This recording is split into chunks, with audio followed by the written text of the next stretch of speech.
Thank you for downloading the 90-day pre-launch advertising plan for church plants. This is going to be a really handy tool for when you start to ramp up your church plant's launch. 90 days before is the perfect time to begin spreading the word through advertising. But with all the craziness, it can quickly get confusing to know where to focus your efforts. That's why we've made this checklist for you and your team to use. Let's walk through it now. First up, every good marketing campaign begins with the big picture. You're going to want to ask yourselves a few key questions about who your church is and what you really want to be known for. Then it's time to set some realistic goals for this pre-launch campaign. It's only once you've gotten really honest about your church's vision and goals that you can create a budget for your marketing campaign. You won't be able to attract every single person to your church. That's just not realistic. What you want to be able to do is attract a unique community and answer their needs. Meet them where they are in their special context. It's important to make sure you reach the right people and frame your offer in a way that resonates with them. Now, this is where the rubber meets the road. We've divided all the tasks into two main categories: physical ads and digital ads. You can use this box as a tracker of sorts to see where your team is. Let's go through the physical ads first. Yes, people still use the post office. In fact, younger generations love getting their mail delivered. It makes it feel a little more personal.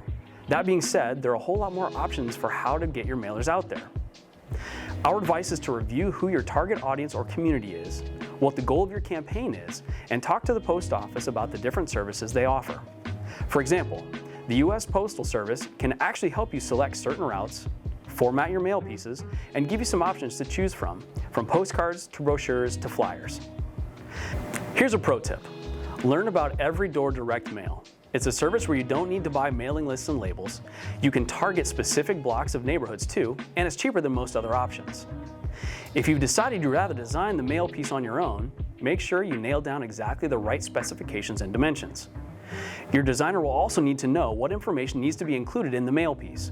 You may need to draft up some copy for them too. Here's a suggestion. Use Canva to design your posters and flyers. They've got a ton of great templates, and they can print them out for you as well. You're going to need a couple of variations of ads. Play around with some different headlines. The tricky thing about advertising is that you never really know what's going to land until you put something out there. If you want some visual inspiration, check out Behance. It's where pro designers post their projects. We've included a link in the PDF checklist. Once you've got your designs printed out, it's time to tour the neighborhood. Think about where your target audience is already congregating. Never underestimate the power of a flyer. Someone may not decide right then and there they want to attend your church, but them seeing that piece of paper created a first touch point.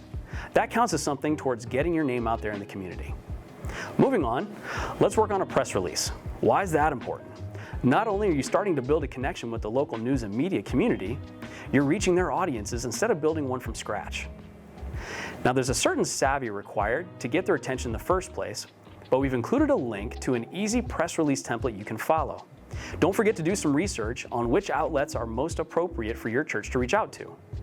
This is arguably the most fun and creative part of the process. Swag isn't just cool to look at. Again, it's just another way to create connections with those in your community and let them know you're here to stay. Coffee mugs and tumblers are especially great items to invest in. They can be used by staff and volunteers, as well as given out as nice welcome gifts to newcomers and new members. Finally, let's switch over to digital realm, social media advertising. There's a misconception that social media ads cost a lot of money. In truth, it doesn't have to. You can spend as little as $5 boosting a Facebook post. The most important thing is to look at your insights each time and figure out whether you're reaching the right audiences or not. We suggest creating 3 to 4 graphics and 3 sets of statuses. Do a little mixing and matching to get the best results. We've included a link in the PDF that shows you some great ad examples. We've covered a lot of ground, but as you may have guessed, that's hardly all that's left to do before you launch your church. If you want to get a complete 12-month plan to launch your church plant with ease, go download our entire church plant launch sequence. Okay, that's a lot, but here's one final tip and offer for you. Our team of experts are here for you. Today, I want to offer you a free, no-sales, 20-minute consultation call to walk through this checklist or talk through any questions you may have. We love talking to churches who are launching for Jesus.